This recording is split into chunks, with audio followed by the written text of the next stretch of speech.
Baik, bismillahirrahmanirrahim. Assalamualaikum warahmatullahi wabarakatuh. Kembali lagi bersama saya Rizky Ravendra. Pada pertemuan ini kita akan membahas tentang strategi intervensi dalam peningkatan produktivitas dalam pengembangan organisasi. Baik, pertama itu yang A, rencana bangunan pekerjaan. Asal-usul pendekatan ilmiah tentang rencana bangunan dapat ditelusuri pada pemikiran Friedrich W. Taylor yang dikenalkan sebagai pelopor gerakan manajemen ilmiah, yang pada tahun 1991 melakukan studi yang disebut sebagai studi waktu dan gerak. Dalam studinya, Taylor menemukan bahwa produktivitas para karyawan di tempatnya bekerja rendah dan penyebab utamanya adalah karena banyak waktu pada jam kerja yang terbuang sebagai akibat gerak-gerik mereka yang tidak efisien.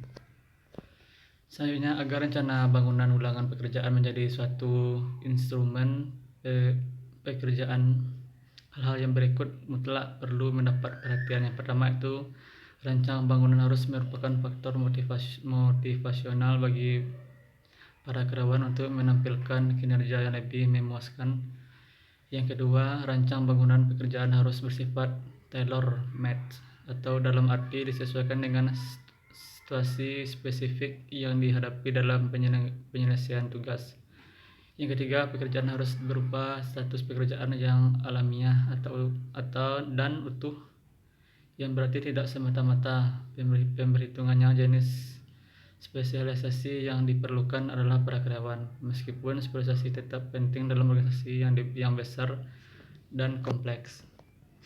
Selanjutnya, yang keempat, berikan pekerjaan yang semakin sulit kepada para karyawan dengan terlebih dahulu menyelenggarakan pelatihan untuk mengelola keterampilan baru. Yang kelima, berikan wewenang yang lebih besar kepada para karyawan, terutama dalam membentuk partisipasi pengambilan keputusan dan penting dan sulit.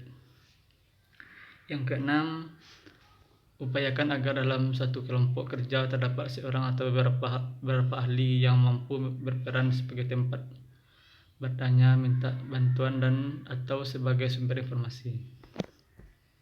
Yang ketujuh, agar tersedia informasi yang berkaitan dengan tugas pekerjaan para karyawan. Yang kedelapan, hindari pengawasan yang ketat tanpa kehilangan kendali tentang jalannya roda organisasi. Yang kesembilan, imbalan yang bersifat ekstrinsik harus menyertai perubahan yang terjadi dalam sifat pekerjaan seseorang. Yang ke-10, perlunya kesadaran di kalangan manajemen. Yang B, tim kerja yang mandiri. Yang dimaksud dengan tim kerja yang mandiri ialah suatu kelompok yang diberi otonomi atau manajemen tingkat atas untuk mengambil keputusan tentang cara yang hendak mereka tempuh menyelesaikan tugasnya. Berbagai hal yang perlu diwaspadai dalam penggunaan instrumen tersebut antara lain adalah: yang satu, apabila para karyawan melaksanakan kegiatan yang tidak terindependen dengan kerja lain, pembentukan tim mungkin tidak diperlukan. Yang kedua, organisasi tertentu bisa saja mempunyai persepsi bahwa organisasi tersebut tidak atau belum pernah melakukan perubahan. Yang ketiga, pembentukan tim kerja yang mandiri tidak perlu dipaksakan, terutama dalam situasi di mana para manajer belum memahami fungsi atau tugas dan peran mereka dengan jelas. Yang keempat, organisasi yang tidak menghargai kinerja yang memuaskan akan menghadapi beberapa masalah. Yang kelima, tidak sedikit konsultan yang berpendapat bahwa tidak adanya kesempatan bagi para anggota tim untuk memperoleh keterampilan baru melalui pelatihan merupakan salah satu faktor penyebab ketidakbersihan tim tersebut.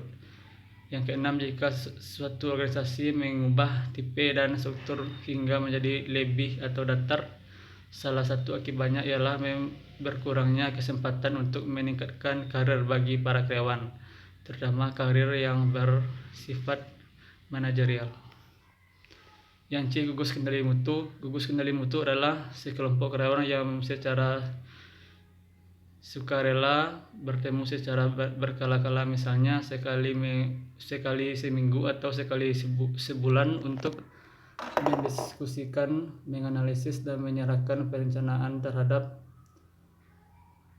masalah-masalah yang terjadi bersama. Pada mulanya menyangkut bidang produksi.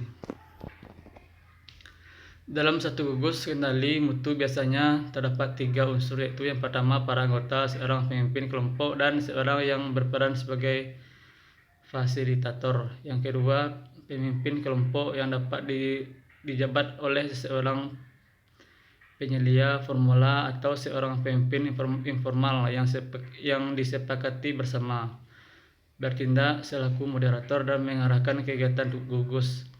Yang ketiga, organisasi mengangkat dan mempekerjakan seseorang fasilitator yang bertindak sebagai konsultan, tetap dibuka sebagai gugus. Yang D, mutu hidup karyawan. Itu peningkatan mutu hidup karyawan yang dalam bahasa Inggris dikenal sebagai istilah quality of work life, disingkat dengan OWL, singkatan mana untuk mudahnya digunakan. Meskipun sebagai konsep ia merupakan suatu program yang mencakup sama lapisan orang dalam organisasi.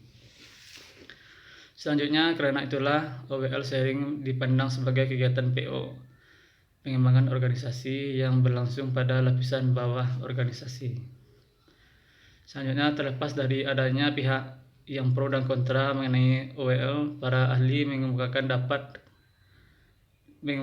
8 kategori sebagai kerangka untuk melakukan analisis tentang mutu kehidupan karyawan.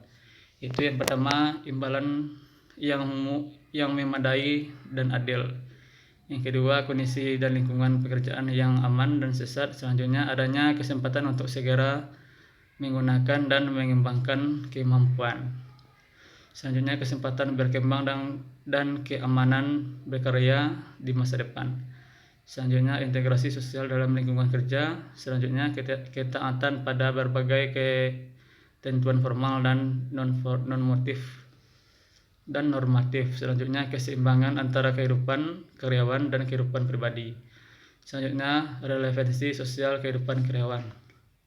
Oke, terima kasih. Mungkin hanya sekian yang dapat kita pelajari pada hari ini. Wassalamualaikum warahmatullahi wabarakatuh.